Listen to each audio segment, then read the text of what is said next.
BFM Business, Good Morning Business, l'interview. L'interview ce matin, c'est Roland Aiguille. Bonjour, il est président de l'UMH, principal syndicat de l'hôtellerie-restauration. Et vous faisiez partie justement des acteurs autour de Bruno Le Maire hier à Bercy. Ces secteurs encore fragilisés et donc avec des nouvelles aides déployées. C'est la réponse que vous attendiez ? Oui, bien sûr. Écoutez, d'abord, ça fait quand même 2 ans que nous sommes sur le fil du rasoir, depuis début 2020. Donc, ce qui est terrible, c'est que on commençait à avoir des signaux qui passaient au vert depuis cet automne. Donc nous étions très motivés pour la relance, pour l'effet rebond, comme disait le gouvernement.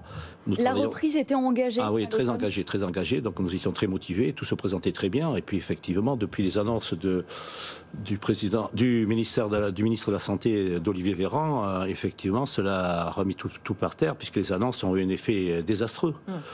Et en suivant, il y a eu des cascades d'annulations dans tous les domaines, dans toute la chaîne du tourisme, que ce soit tout ce qui est événementiel, traiteur, et derrière, bien sûr, la restauration, l'hôtellerie. On voit bien que toutes les entreprises qui normalement prévoient en fin d'année tout le temps un repas d'entreprise, on voit bien que il y a les traiteurs, que ce soit les petits ou les gros traiteurs, ont perdu pratiquement tout leur marché pour les fêtes, qui représente à peu près 35% de leur chiffre d'affaires de l'année. Donc ils sont dans une situation qui est absolument terrible. L'hôtellerie indirectement aussi, puisque l'hôtellerie en montagne, bien sûr, ont été très touchés, puisque les touristes britanniques, par exemple, n'ont pas pu accéder. Et derrière, toute l'hôtellerie française, puisque derrière, là aussi pareil, tout ce qui est séminaire, tout ce qui est groupe, tout ce qui est travail, tout ce qui est congrès, tout a été annulé. Donc oui, il y a eu des répercussions énormes pour l'économie. On va regarder cette nouvelle salve d'aide dans les détails et donc cet élargissement du chômage partiel sans reste à charge pour les entreprises. Désormais, il faut avoir perdu plus de 65% de son chiffre d'affaires contre 80% précédemment. Est-ce que c'est suffisant ? Toujours pas. Ouais. Toujours pas, parce que pour une entreprise, vous savez, quand vous perdez effectivement 65% de chiffre d'affaires, vous êtes vraiment à mal. Donc on avait demandé, d'ailleurs que ce soit pour les coûts fixes, on est arrivé à avoir, et Bruno Le Maire nous a entendu, 50% donc de baisse de chiffre d'affaires, qui est encore juste. C'était 65%. C'était 65% à l'origine, voilà. Donc c'est redescendu à 50%. Donc les exonérations des charges, pareil, c'est quelque chose qui va être travaillé. On n'a pas une réponse définitive sur les exonérations des charges, mais on sait que dans les jours qui arrivent, donc d'ici la fin de semaine, sûrement on aura une réponse. Et sur le PGE. Le PGE qui est très très important. Donc le PGE, toujours pour les mêmes raisons, il y a des entreprises qui devraient commencer à rembourser leur PGE à partir du mois de mars. Il y a l'échéance du printemps, ce mur de printemps. Et toutes ces entreprises sont en grande difficulté. Donc effectivement, il y a un médiateur qui a été nommé par département. Donc toutes les entreprises, au cas par cas, vont être, étudiées. Bien sûr, il y aura un tripartite entre la banque et le médiateur. Donc on peut imaginer que les entreprises les plus fragiles pourront avoir un report de 10 ans au lieu de 6 ans, et les autres auront un report de 6 mois, c'est une chose quand même qui pourra permettre, j'espère, de retrouver du souffle. Bon, ça va toucher quelques entreprises, parce que là on parle pour les PGE de cas par cas, ça devrait être traité dans les prochaines heures, dans les prochains jours, parce qu'en plus la France et Bercy ne peut pas choisir seul justement d'ajuster ces échéances, mais on va être encore dans du très ciblé. Oui, mais bien sûr, on peut pas. De toute façon, pour une bonne raison, il y a déjà des entreprises qui sont en bonne santé, qui ont de la trésorerie, qui ont commencé à rembourser leur PGE. Donc, elles sortent de ce cas-là, elles sortent du jeu. Mais il y a énormément d'entreprises. Vous savez, l'enjeu, il est simple, c'est sauver entre 20 et 40 000 entreprises pour l'année 2022. Donc, et je crois que Bruno Le Maire l'a très bien compris, c'est pour ça qu'il a dit « J'accompagnerai toutes les entreprises et je laisserai personne sur le bord du chemin ». C'est important. Et il a compris aussi que derrière, il y a beaucoup de salariés. Donc, il ne veut pas abandonner ni les entreprises ni les salariés. Donc, on travaille dans ce sens-là. Les entreprises de restauration, d'hôtellerie ne sont pas fermées. Ça reste ouvert. Est-ce qu'il va y avoir un impact maintenant ou dans les mois qui viennent sur les prix pratiqués ? C'est une bonne question. Sur les prix, vous savez, les prix, c'est toujours l'offre et la demande. On sait que les Français ont énormément épargné, pareil. Ça, c'est quand même une bonne nouvelle. Donc, on a bien vu, je reviens sur l'automne, on a bien vu que dès qu'on a pu ouvrir les bars, les restaurants, il y a eu cette envie de se retrouver, de vivre. La demande, elle est là. C'est formidable.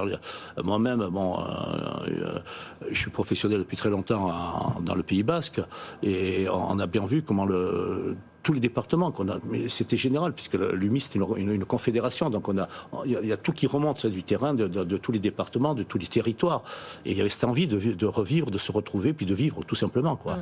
Donc ça c'était très positif. Donc on espère que très rapidement on retrouvera cette ambiance, et donc ça va effectivement donner un coup de fouet à nos entreprises, mais il faut aller vite. Et entre-temps, effectivement, il faut trouver effectivement des réponses. Mais je reviens encore, je crois que ce soit Bruno Le Maire et puis Jean-Baptiste Lemoyne et Elisabeth Borne, ils ont bien compris, parce qu'on travaille quand même étroitement, je veux dire, semaine après semaine, depuis des mois, avec les différents ministères. Il y a l'enjeu, on se retrouve là au mois de janvier, avec justement une reprise qui est complètement hypothéquée, avec cette menace d'un rythme différent, de télétravail renforcé, moins de fréquentation dans les établissements. Est-ce que donc on est toujours dans cette tendance, dans cette ambiance d'il y a d'une semaine, 2 semaines, à vouloir rémunérer davantage, augmenter les salaires, améliorer les conditions de travail? Est-ce que là, on ne va pas pallier au plus urgent? Écoutez, déjà dans l'ordre, il faut savoir qu'on a retravaillé la grille des salaires dernièrement. Donc la signature va jusqu'au 17 janvier. Donc je crois que tout se présente bien. Donc la grille à minima, le minima conventionnel, on est à 5 ou 6% de plus au-dessus. Je crois que c'est un effort conséquent qui a été fait de la part de l'organisation. Mais là, on est bien sur un minima conventionnel. Donc il faut savoir que dans la profession, pour garder effectivement les bons collaborateurs, voilà. La difficulté de ce métier, c'est qu'il y a beaucoup de disparités. Et on peut pas, c'est pas comme l'industrie, on peut pas mettre une règle bien précise. Vous avez un petit restaurant qui fait 25 couverts le midi et 25 couverts le soir. C'est pas une brasserie qui fait 250, 300, 400 couverts dans la journée. Vous voyez ce que je veux dire? Il y a tellement, il y a un étoilé, il y a les étoilés, il y a les bistrots, etc. Tout ça, c'est un monde différent, mais c'est le même métier. Le même métier, c'est-à-dire normalement, c'est donner de la qualité, de donner bien à manger, de faire plaisir. Mais il y a cette disparité très forte sur le plan économique et social. Mais est-ce que ces valeurs, effectivement, portées par la restauration, par l'hôtellerie, suffisent aujourd'hui pour les salariés qui travaillent dans ce secteur? Est-ce qu'on assiste à un tournant dans le recrutement des personnes qui vont... Il y a une vraie pénibilité, je veux dire, dans vos métiers, c'est quand même reconnu. Et là, il y a une résistance par rapport à cette pénibilité. Pas que chez nous, malheureusement. C'est vrai. Autrement, on trouverait une solution. Mais on a eu un congrès au mois de novembre à Strasbourg, important, national, où effectivement, c'était le sujet. Et on n'a pas le choix. De toute façon, il faut se remettre en question. Donc, il faut qu'on arrive, en dehors de la grille de salaire, en dehors des salaires, ça va bien au-delà. C'est-à-dire qu'il faut qu'on arrive à trouver des réponses pour concilier la vie au travail et concilier la vie personnelle. C'est le vrai problème. Donc, je reviens sur le mot disparité. Donc, c'est à nous prendre en charge. Donc, la deuxième étape après la grille de salaire, c'est effectivement, dans nos négociations sociales, c'est de trouver effectivement des réponses entre la coupure, les week-ends, enfin, tout, pour vivre mieux, pour le mieux vivre pour le salarié et pour le chef d'entreprise aussi. Mais il y a déjà beaucoup d'entreprises qui ont pris, j'allais dire, le taureau par les cornes et qui répondent dans ce domaine-là. Vous savez, il y a beaucoup d'entreprises qui peuvent le faire, qui ferment 2-3 jours par semaine. Dans la restauration. L'hôtellerie, même si c'est ingrat, c'est un peu plus facile parce que c'est linéaire, on travaille, je veux dire, 24 heures sur 24 toute l'année, c'est un peu plus facile à organiser. La restauration, c'est difficile. Voilà. Donc oui, on va y arriver parce qu'on est obligé d'y arriver. Il y a un calendrier social qui est prévu justement pour améliorer, pour discuter de ces conditions de travail. On a mis effectivement les différents points, l'intéressement, enfin il y a plusieurs sujets qui vont dans ce sens-là.